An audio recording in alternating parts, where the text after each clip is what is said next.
Right,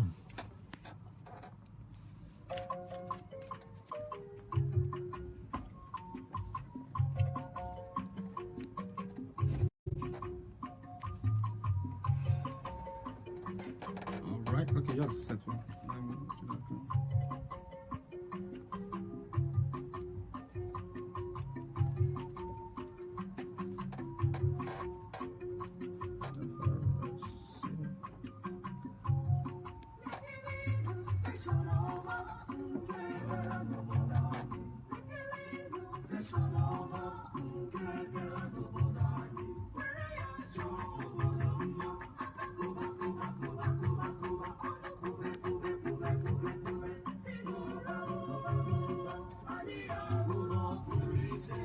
Have you guys collapsed all your factions? Have you guys collapsed all your factions? Which one? UPP? No, there's no more. No faction, no more. No more. Okay. Yeah, There no used to be. faction actually. Just that. But there are some squabbles when you. Everybody. Okay. All right. You leave before we start. No, you just get. I want a video of my interaction with you. Ah. Yes. You cleared that with my MD? Did you clear that with him? Yeah. It's like, am I not the copyright owner? I would normally give that in audio. No, this is just for me. Ah, you cleared it with him? I know why I'm asking you. No, but The answer is no, you didn't, didn't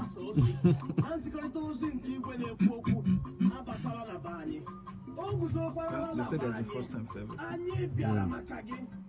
We usually give the audio. I'll need the audio too. I'll need the audio too. Alright, so we'll go after this. So we know why you want to be governor. Radio Sapientia 95.3 FM.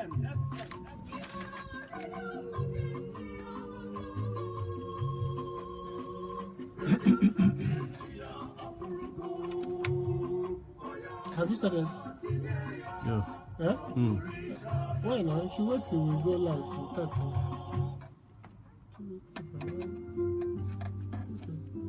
You're starting now. You said? You're starting now. Yeah, right now. Okay. It's okay.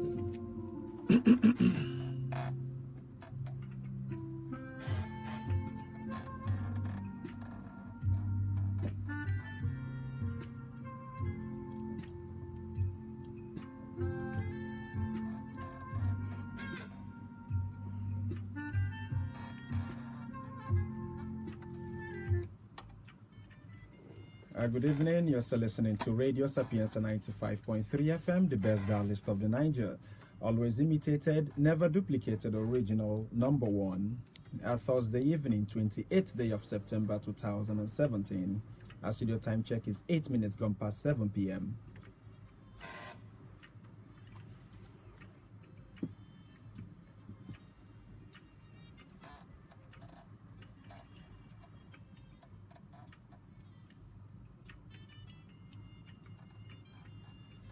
And of course, if you're a regular listener to Radio Sapientia 95.3 FM, you know this is definitely something different happening right now. My name is Jude Chibike German. In today's Nigeria, there is a heightened awareness, probably never known in our history, an awareness that the progress, prosperity, and development of the human persons in any state and the country is tied to the quality of leaders they choose. And since the advent of Nigeria's Fourth Republic in 1999, there has been regular elections at the federal and state levels every 4 years. Now, this has availed the people that opportunity to choose their leaders only democracy offers. Through the years, we have made mistakes. Some elections have been judged as being free, fair, and credible. Others, well, have not been judged that well. November 18, the entire country will be looking at Anambra State to see how Anambra will make their choice come that very day. November 18, Anambra will be going to vote, and they'll be deciding who becomes their governor, who takes care of Anambra for the next 4 years. Now, that is not a little decision to make. Today, Radio Sapientia avails the people that opportunity, because how do you hold people accountable when they get into office, when you never heard them speak to you in the first place? You never knew what plans they had. How then do you hold them accountable when they get into office? Today, Radio Sapientia continues in our bid to make sure we strengthen the whole process by bringing to your living room or wherever you are right now, you're driving, you're doing whatever, the opportunity to listen to a candidate who wants to offer himself for service to India Anambra. Radio Sapientia 95.3 FM, you're welcome.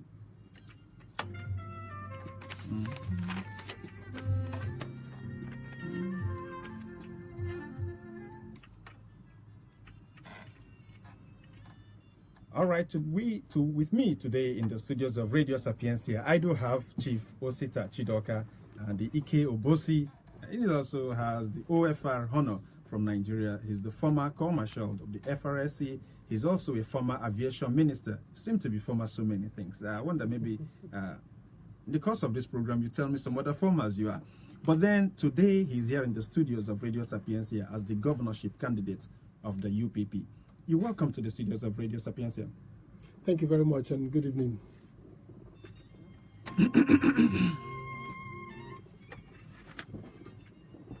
All right, first, let's begin. The constitution of our country makes it impossible for, somebody like me who doesn't belong to any political party to aspire for office. Why your choice of the UPP?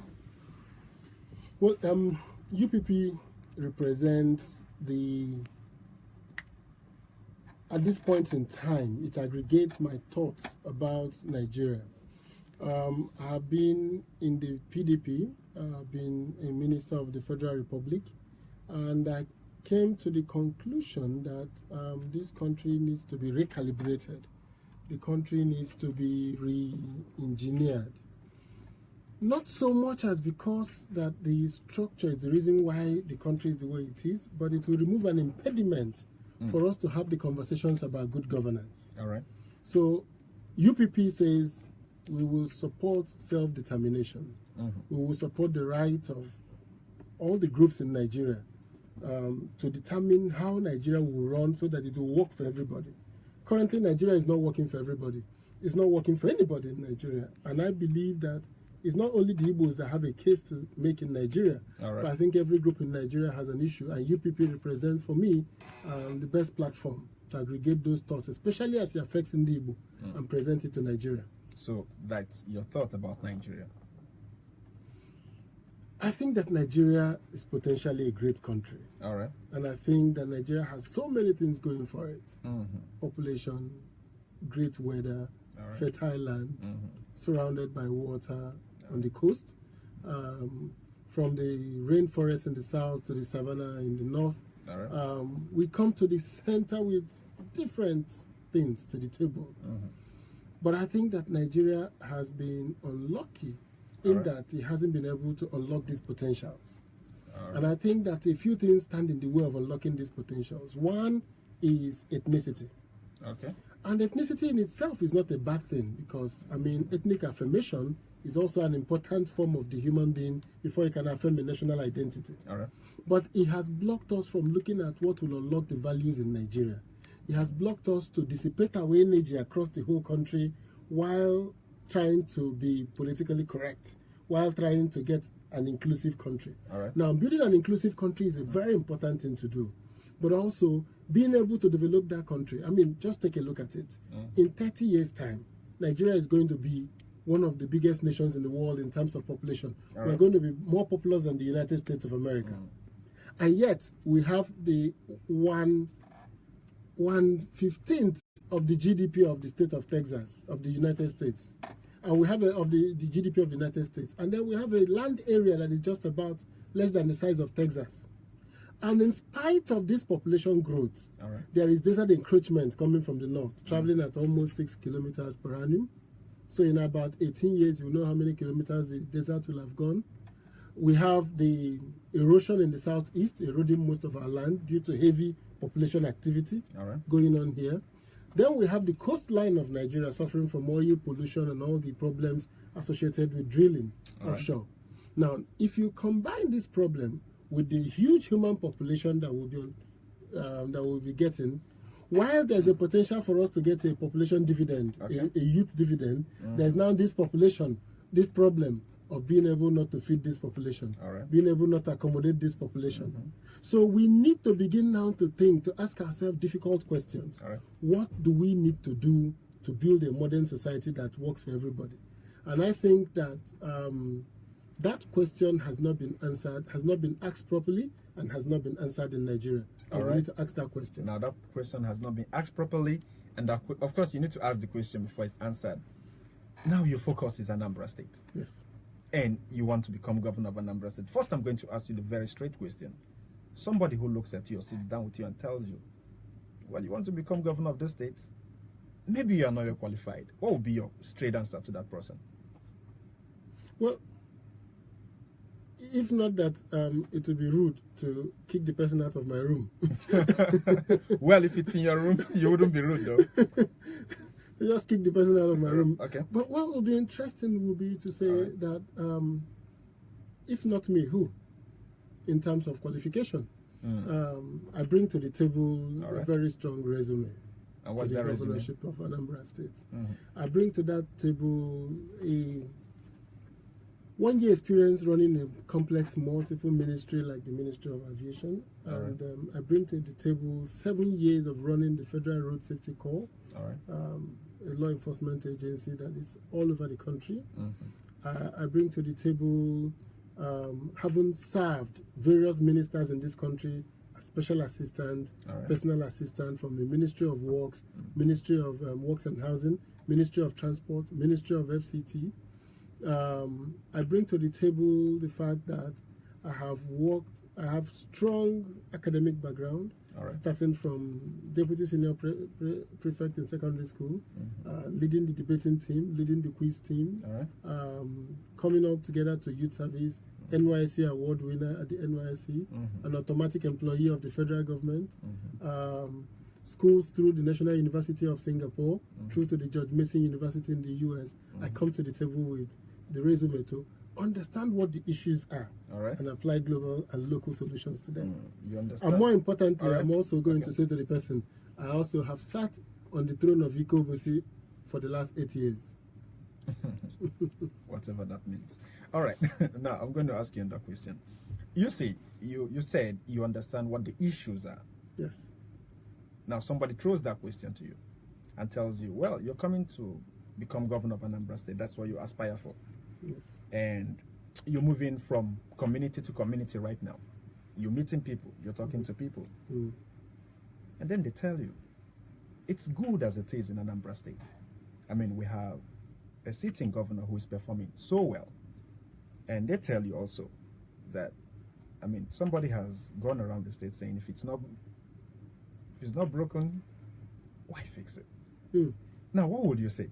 Yes. Because definitely you'll be talking to people and you'll be explaining to them your own vision and your passion for the state and the things you want to fix. And if they don't see the things they need to fix, I mean, what would you be telling people as you move from community, which I know you're definitely doing right now? Well, I haven't been confronted with that question at the local level, interestingly. I've only heard that from the elites. The elites, in Abuja, okay, we'll talk about them. And people in Lagos. And the first thing they said to me, there's security in Anambra. All right. And I go, well, yes, in terms of high-profile crimes, which is why you people now come to the village. You don't hear much of kidnapping. You don't hear much of violent armed robbery. All right. And I quickly add, and that's the case across the country. We haven't heard of any high-profile kidnapping in the Niger Delta area. We haven't heard of any major bank robberies in Lagos. Lagos has been almost peaceful over the last... They celebrated almost a year without any major successful bank robbery. All right. So violent crimes in the country have gone down, generally, because new equipment for the State Security Service, new tracking abilities, new capabilities, that even led them to find Evans the kidnapper. So those are new technologies and capabilities are helping. But if you live in Anambra, you know that as we are here in this studio by 7, if you have a daughter that is 17 years old, will you send her this evening to go out 2 kilometers, 1 kilometer away from the house to buy something? The answer is no. All right. She will either be mugged, her phones will be collected. There are criminals, small petty crimes going on, unreported most times to the police in Anambra State. The reason why people close very early, as we are coming here now, and you could see everybody running home. Unlike you go to Lagos and Abuja at 10 p.m., people are still moving around, going about their business. All right. If you call me by 11 in Abuja and say, where are you? I'll say, okay, I'll come over to your house. Where do you go by 11 p.m. in Anambra State? Everywhere is on lockdown. The reason is that the people feel insecure. Second one is that if you look around Onitsha, it is the most polluted city in the world. It is the most polluted city according to studies by the United Nations. All right. Onitsha has, if you live in Anambra State, I must tell you, all the liquid waste that is coming out of Anambra around this area where we are today is ending up in the River Niger. All right. There is no engineered landfill. There is no landfill in Anambra for managing waste. There is no waste treatment plant for managing liquid waste and solid waste. And if you take it even further, there is no 100 meters by 100 meter space in Anambra where people have pipe-borne water, where you open the tap and it is running on the third floor. So what makes for modernity? We can't have a modern society because we have roads alone. Let's talk about the schools. The number of private schools in Anambra State that are largely unregulated, the number of private schools that are charging students 3,000 naira per term, and for what I call substandard education are on the increase. The capacity of the state to measure, when I ask them precise questions, how many hospitals exist in Anambra, how many meet the standard? Of the hospitals in Anambra, I can tell you that about 65% of the government hospitals don't have the right complement of staff in terms of laboratory assistant, technician, pharmacist, 4 doctors at a hospital.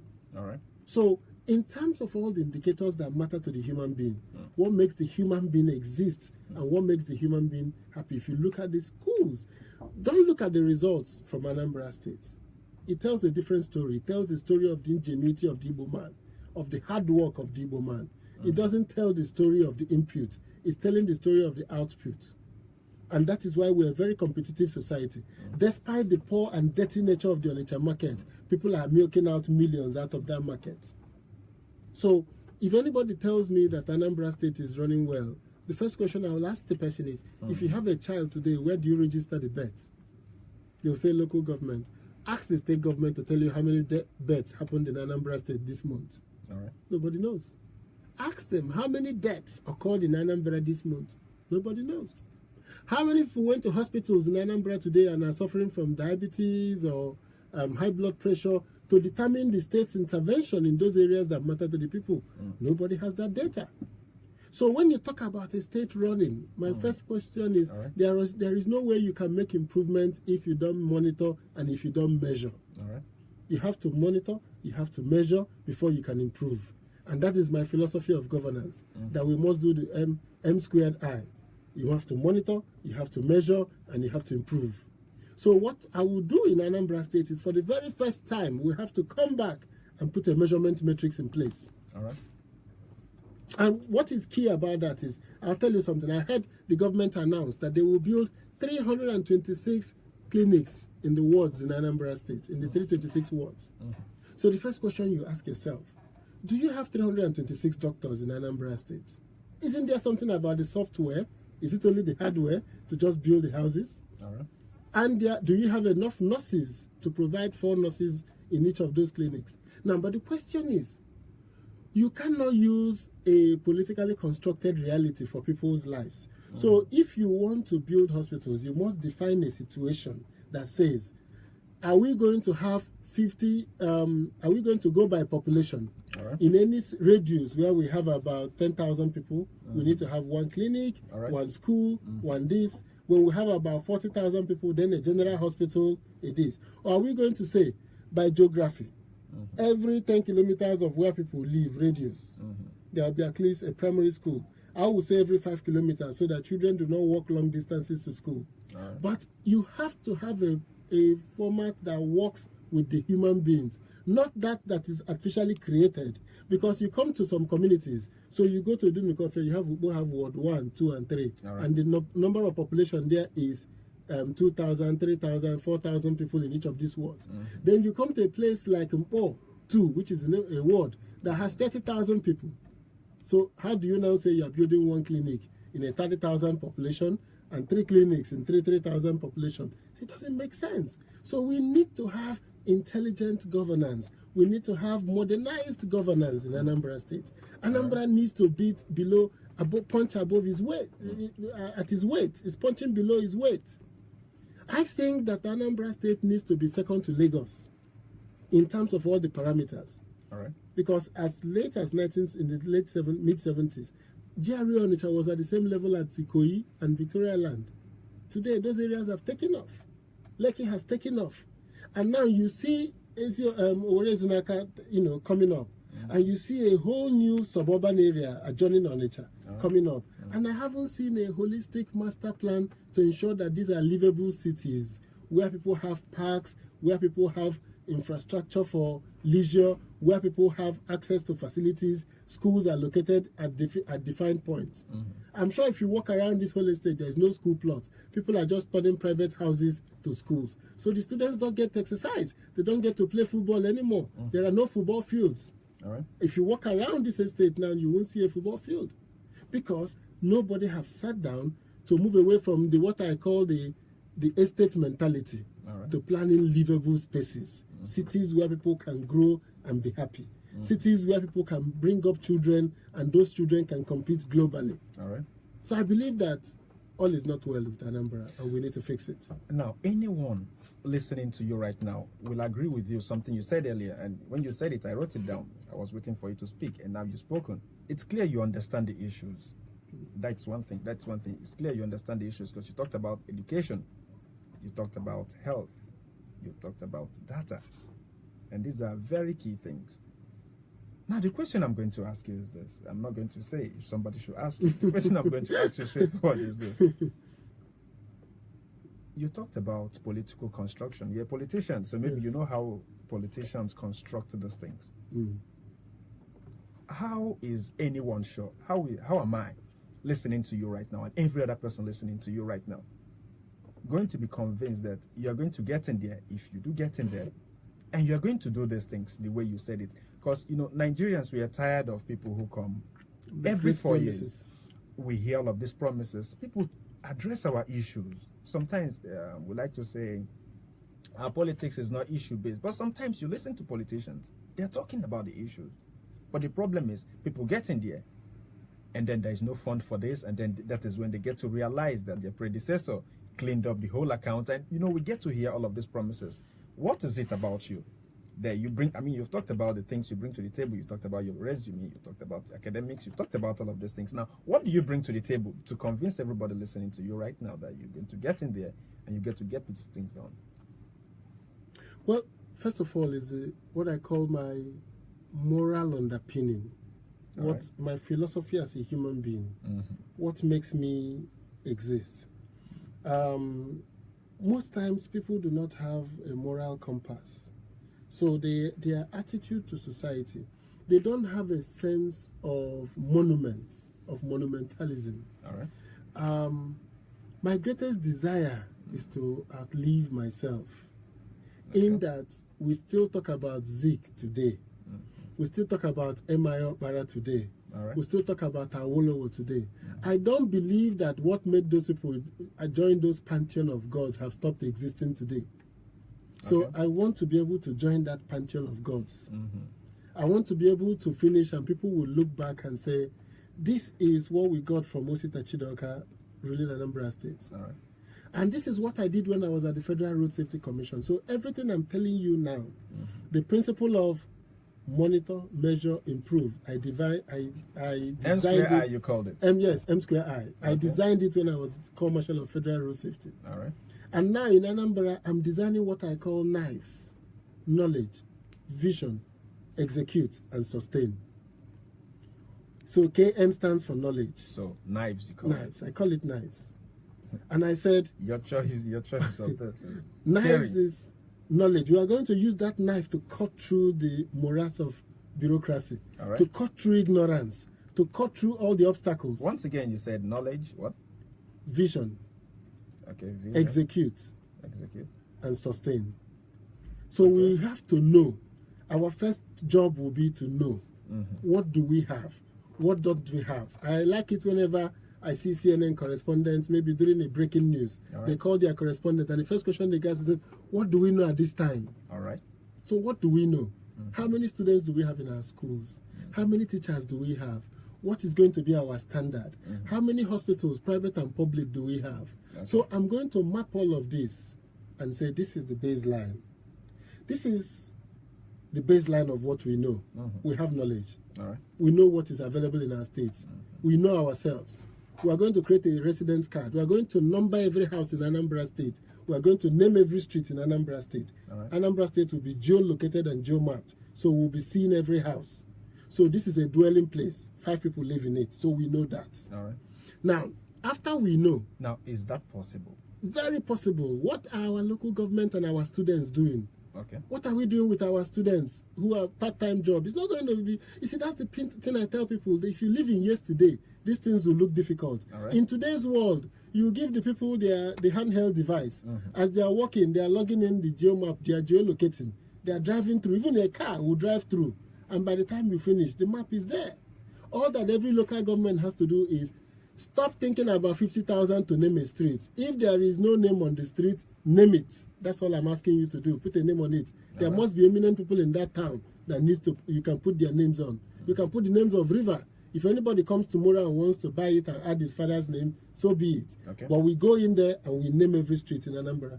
We number every house in Anambra so that we will go immediately and ask everybody, if you don't have C of O for your house, please come right away, because our Anambra GIS, and I believe the government have started one, but we are going to modernize it to make sure that C of O's are issued and are tradable. They can transfer property rights from person to person. I am going to create, before I get to that, let me stay on the knowledge.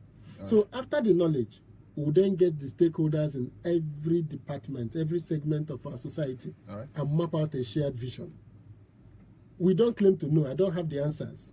I will ask the doctors, all the owners of the hospitals come. The owners of schools, the teachers, the unions, come together. Let us map out a shared vision. Let us design the Anambra solution. We will not be held hostage by Nigeria. We will map out the Anambra vision. Our constitution allows us to take care of any matter that is in the concurrent list.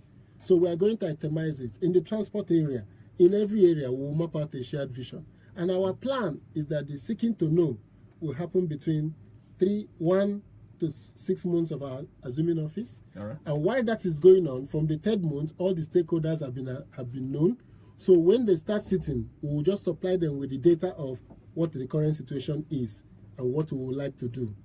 Now, while this is going on, while we map out the shared vision, we will map out the executive agency that is concerned with that area. So if it is the state school primary board, the state medical board, we'll go and find out, why have you people not been inspecting hospitals? Why have you, so we don't have enough staff, we don't have vehicles, we are not trained to do this, we don't have the work tools. So that's why I said execute. Flawless execution will require us to rebuild the capacity of our state institutions. And the moment we do that and begin to execute, because my attitude in life is that you can't solve all the problem. So we're going to do what I call proof of concept. We're going to take little of everything that we are planning to do and show that it works before we start scaling up. Because I have been called marshal for 4 years and then got a 2nd term, I know the danger of 48 months. Governors are deceived when they are brought in. I went to address a governor and his commissioners when he became governor this last time, and invited me to address them at their executive council. And I said, beware of 48 months. 48 months means that every 4 months is 10% of your time gone irretrievably. You can't retrieve it. So what it means is that we need to compartmentalize these programs in a 4-month buckets, 10% buckets, to make sure that there are results to the end users, the people. And then we are going to sustain, institutionalize. Some of the organizations in Anambra State, we are going to do ISO 9001 certification, quality management system, to make sure that they continue to institutionalize the change. Then we are going to amend or pass new laws, or amend the existing laws, to reflect the agreements with the stakeholders. So that's why I say sustain. We're going to sustain these initiatives. So while we have these knives on one side, and we have the MMI, the M squared I, on one side, which is monitor, measure, and improve. But to underpin these two sides will be the underpinning philosophy, which is Uche, Uchu, na Egwu-Chukwu. So we have to adopt the philosophy of Uche. All right. The concept of knowledge, of intellect, of discernment. And we have to also apply the concept of Uchu, hard work. Hard work is what makes every society cohere, what makes every society grow. That is the foundation of Igbo society, hard work. And then we have to add Egwu-Chukwu.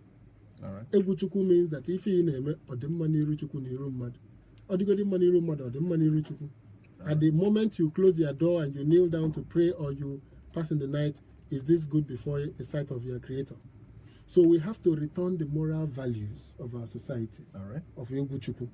So underpinning us is Uche, Uchu, and Egwu-Chukwu. On top of it is knowledge, vision, execute and sustain. And then to make sure that they deliver results, we will monitor, we will measure, and we will improve. All right.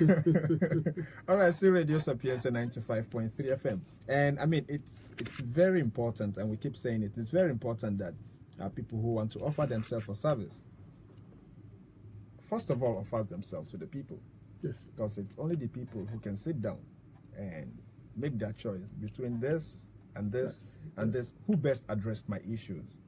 Who best addressed my issues? And I'm sure everybody listening to you right now, you know, must have heard you, and you know the opinion will keep forming. And so 08096200028 if you're a female.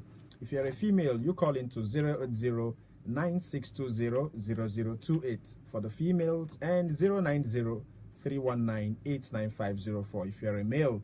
09031989504 if you're a male. Jude Chibike Joman still remains my name, and I'm here in the studios of Radio Sapientia with Chief Osita Chidoka, the Ike Obosi OFR. He's the former Corps Marshal of the FRSC and the former Aviation Minister of Nigeria. He's the governorship candidate of the UPP, and he has been speaking to us and telling us all of his wonderful philosophies. You know, I've picked one or two things that maybe not today, you know, we'll get to dwell on, because, I mean, you've spoken generally. But then I think after today, we're going to pick on one or two things. You open some kind of worms there. And Chigeji Chigabo, as our people will say, if we try to address those issues. but right now, we want to call the listeners to call in and take you on any issue they feel most concerned about. All right, the ladies first. Good evening. All right, kindly move away from the position of your radio set. Yeah, good evening. Your name and your location. You're welcome to the program.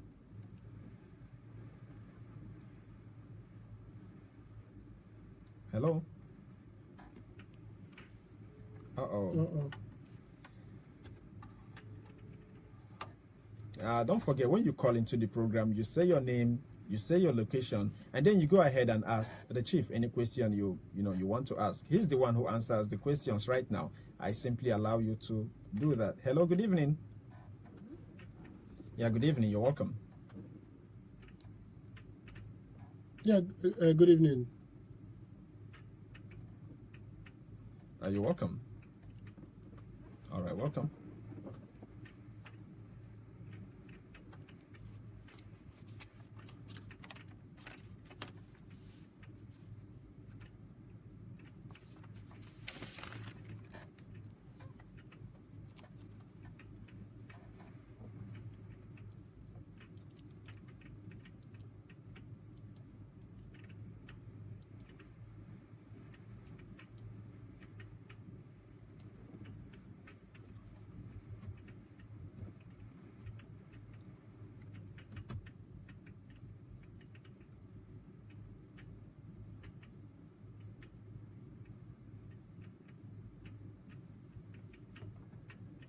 All right, so how he intends to tackle the problem. All right.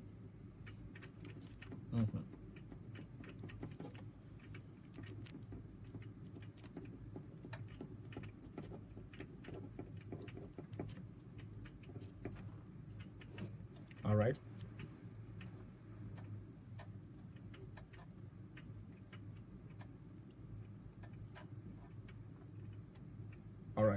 Thank you very much. Now, we're going to take more calls and we're going to note everything they've said because some people might want to say the same thing. So, hello, good evening. All right, still 08096200028 if you're a female and 09031989504 if you're a male. Hello, good evening. Yeah, good evening. You're welcome. You're welcome.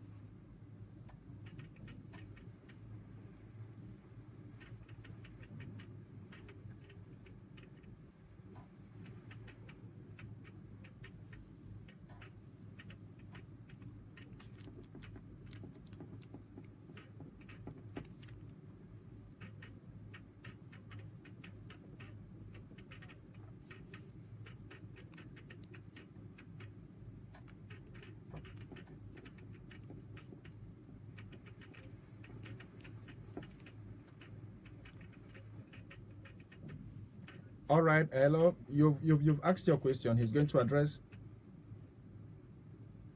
Hello. All right. Don't forget.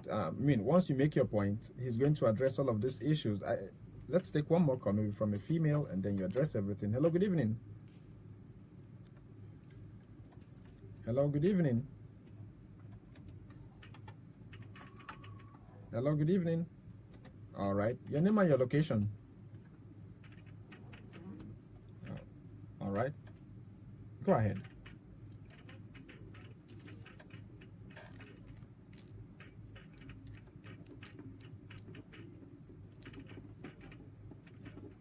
All right. All right.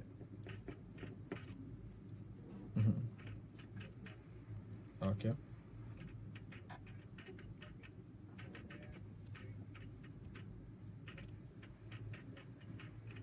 All right.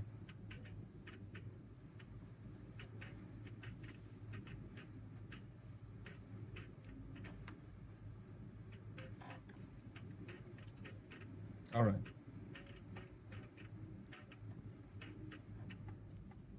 All right, thank you very much. Okay, we take these ones right now. Security, abandoned projects. Okay, let me start from the pensions, the first issue about pensions. So pensions is a big elephant in the room because luckily for all of us, President Obasanjo brought a solution that is really working, and that is what they call contributory pension scheme.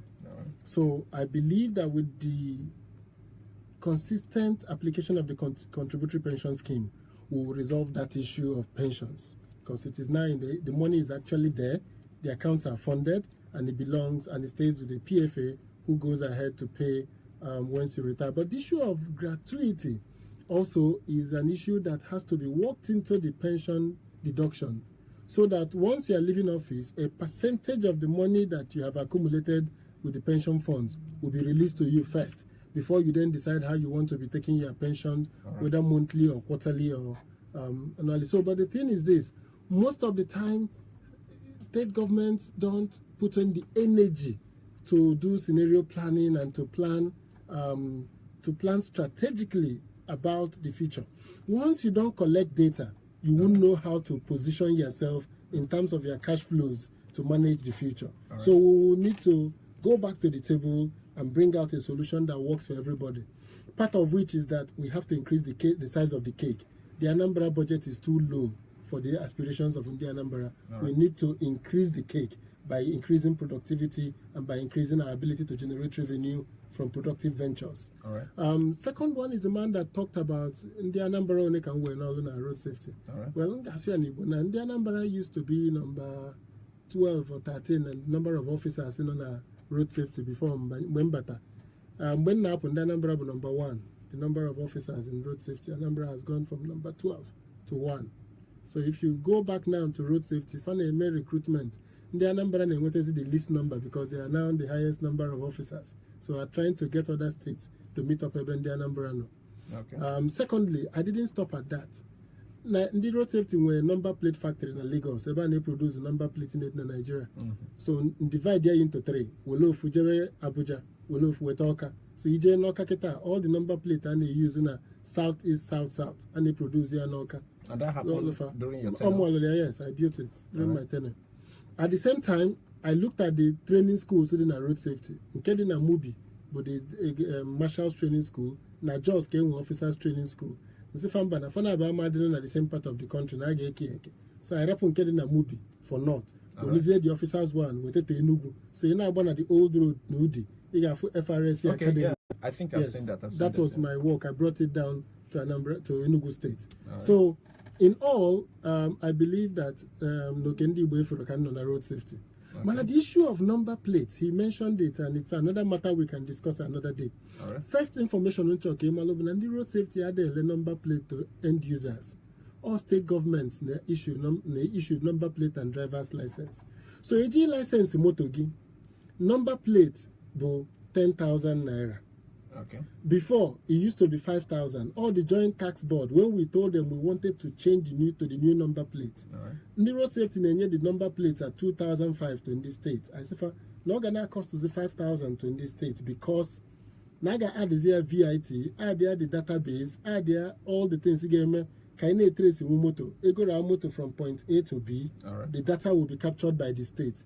So state governments will number plates for every money equal 10,000 equal on the state and then road safety gets the money, their own money for producing the number plate and for the database and the IT infrastructure behind it. The state government pays road safety for that. So in the road safety had number plates to start with. Same thing with driver's license. What I did for Nigeria is still a world-class standard. Everywhere in the world, in Africa, everybody is copying Nigeria's driver's license and the Nigerian number plate system. Because the Nigerian number plate system and the driver's license is now meeting world standard.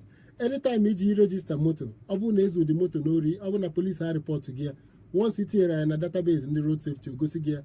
Ije to nvis.org.ng.gov.ng, I believe that's where it is now. nvis.gov.ng. Ilonia, a type in your number plate, oga wagi motor inwe, wagi color of the motor. Open you access to the database behind it, or go give insurance inwe anemia and everything. That's how it is everywhere in the world. And that's why I introduced that innovation, which the World Bank happily declared FRSC Nigeria as the best lead agency in the world. The third one, security knowledge. Security knowledge, like I mentioned initially, we are not talking about the small crimes, the thing that has made Onitsha to be unsafe, to make all the communities in Anambra unsafe. Young people, unemployed, youths, so-called youths now, because Mandidi old Naza youth. So they answer youth and they harass young people, harass old people, and take out everything that you have from you. And most times people don't bother going to the police to report. So I believe that in my own strategy, it will be the same knowledge, vision, and execution. I will work with the Nigerian police to provide them with vehicles, to provide them with a workshop to repair those vehicles. But we will put satellite trackers on the vehicles, and we will set up a citizen reporting system. So when your phone can use SMS or download the app, the Anambra State app. From the Anambra State app, you can immediately report a crime. Once you report a crime from the area, I got the geolocation where you reported the crime from. So with that, we can begin to map out all the areas where crimes are coming in from. We will then get the police to work in those areas, to use their skills as policemen, and the further training we will give them in Anambra State to be able to enforce the laws in Anambra State. Having run an enforcement agency, I know how to make officers to deliver on results. The police stations in Anambra will become part of what I call the Anambra Criminal Justice System. So we are going to create our own, it's already in the law passed by Anambra State Government, the Anambra State Administration of Justice, Criminal Justice. So we are going to give effect to that database existing in the Office of the Attorney General. And we are going to make sure that everybody in Anambra State is accounted for. Once you are reported as a criminal of sorts, or we note you as a person of interest, we will begin to work with that person and with the community and the families to find all the people of interest. And if you are not doing any job, if you are found committing any crime, the state will visit its full weight upon you. So we're going to ensure that. Also, we talked about abandoned projects. Abandoned projects is also a function of two functions now. One is, again, poor planning. Because the state doesn't have a planning division that plans holistically. Once we have this shared vision I talk about, We will put it through, put everything together. Then we will now see that it will cost us 1 naira, and our resources today is 20 kobo. All right. So we are going to plan in such a way that we will prioritize completion of projects, and we will start new ones sparingly to make sure that when we complete, we consolidate. Now, because of the absence of a planning function in Anambra State, there is no state planning division that is strong. They are not able to put together everything and show this is where we want to be, this is where we are, and this is how we are getting there. So we can budget year on year to get to our final destination. So the abandoned project, the second wing of it is that when a new government comes, it tries to show that the previous government didn't do anything, and that the government, they need to start new projects. But because my government will not be project based, it will be outcome based. That's part of the measure, monitor, and improve. So the question we will ask you is, what is the travel time from your location to your destination? So if it takes you 2 hours to go from Ayamelum to Onitsha Market where you sell your goods, or 3 hours because the road is not bad, our goal will be to say this 60 kilometers of journey should ordinarily take you less than 1 hour. So our goal will be to reduce the time you travel on it, reduce the cost of transportation with improved timing, so that the villagers will have money in their pockets.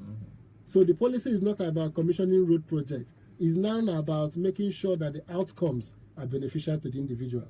So when we are building a school, we're not just awarding a contract for school. We're thinking about creating access. How many more people will go to this school? People living in this neighborhood will have access to this school. So we are improving access to education, improving the quality of education. We're not talking about how many schools we built. We're talking about the outcomes.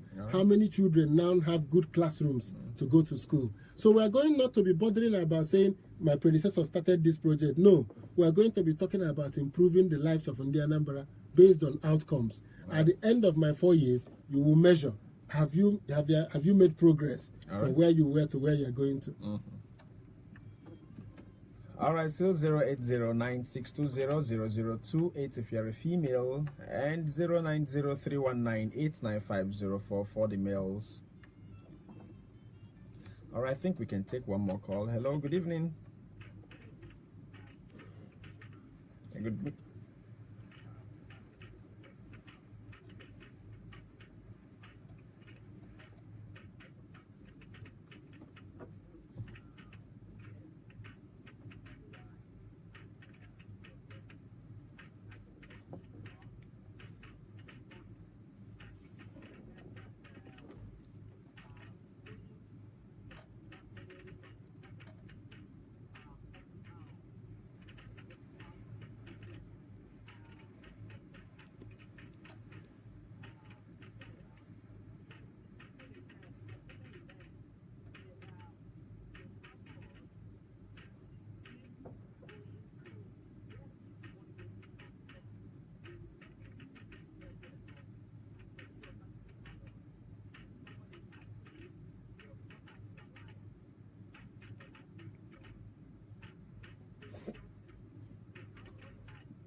Thank you very much.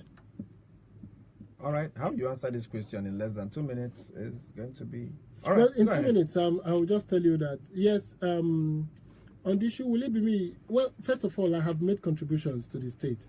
In Obosi, I built the first ICT center that's where they do JAM now. And my plan, and we're going to get our accreditation in the next few months. We're going to be a diploma awarding institution to teach children, young people how to code and program. I want to teach them software engineering and hardware engineering. So fresh from secondary school, they will spend 2 years at my institute, and it will be an institute to teach them how to become... I want Anambra State to be the ICT hub of Nigeria. So as an individual, under my foundation called Nkemefuna Foundation, we are promoting Igbo quiz in schools in Anambra State, in some dioceses in Anambra State. We are promoting Igbo music, getting choirs to compose fresh Igbo songs and delivered today. So we're going to be having annual competitions around the Igbo quiz. I have brought Things Arrow of God by Chinua Achebe on stage to Ubosi. Just my way of promoting arts and literature to get young people to be interested in arts and in literature. So I believe that I'm making contributions across all areas. But why me? If it's not me, well, the point is that I need to grow it at scale. I have submitted myself to run for governor for Anambra people to take a decision.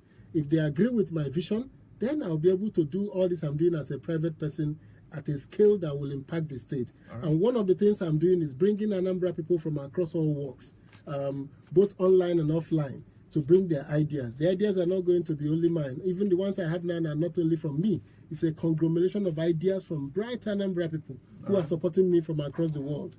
All right. All right, Radio Sapientia 95.3 FM. And I mean, I've been in the studios here with Chief Osita Chidoka, the EK Obosi, OFR, former Corps Marshal of the FRSC, former Aviation Minister, the governorship candidate of the UPP. Of course, the first question I did ask you was, why UPP? And you answered that question excellently. Now, finally, before we leave the studios, because I mean, it's already time.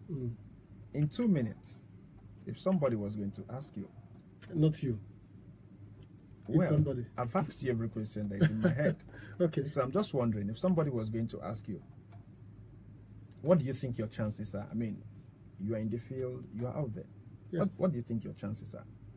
Very bright chances. And the reason is simple. I'm running this election because I made two basic assumptions. All right. One, that the people's vote will count. That the innovations and the reforms brought by President Jonathan in the electoral process that created the card readers, and also INEC's commitment to do electronic transmission of votes from the ward, from the polling units to the state collation center, means that the impact of godfathers, the impact of stakeholders, the impact of the political elites have been greatly reduced.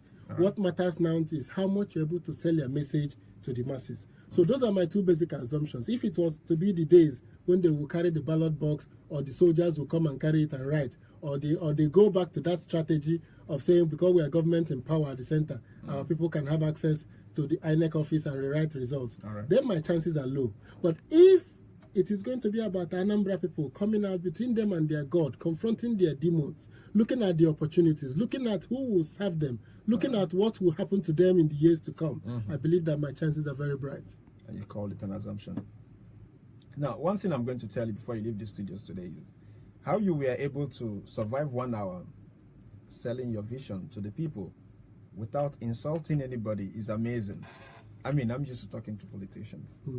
And I don't know if there's a school where they groom you people, especially Nigerian politicians, where they tell you in that school, or they teach you in that school, that you should never and you can never convince people to support you without insulting people. I don't know. Maybe you didn't attend that school, did you? I missed the memo. I didn't get that memo. And more importantly, I'm bubbling with so much ideas that I don't have time to denigrate another. I cannot rise by bringing down others. All right. I have to rise on the strength of my character and the strength of my dreams. My dreams are what is compelling me. It is what is pushing me. So I'm not looking left or right to what others have. If the voters believe the other people's dreams are better for them, so be it. Right. But what is important, like you said, is that we cannot grow by bringing down others. Right. It is that Nshiko mentality that has kept Igbo land where it is. They think that is a zero-sum game where you have to bring others. But with me, Osita Chidoka, because with me, it will be a new beginning in Anambra. All right, he closed it by saying Nshiko mentality. My mom used to tell me about that mentality. I didn't know somebody else mom used to tell that person. All right, still Joe Chibike, German Radio Sapientia 95.3 FM. As we thank Chief Osita Chidoka for taking time out to come to Radio Sapientia, I want to thank you sincerely for investing your time with us, for being right here to listen. And don't forget, it goes beyond supporting a candidate. It goes beyond coming out to vote. Let's not forget, we heard everything he says today. Gets into office, it's our responsibility, you and I, to hold him accountable for all of these things he said. Radio Sapientia loves you. Good night. Okay.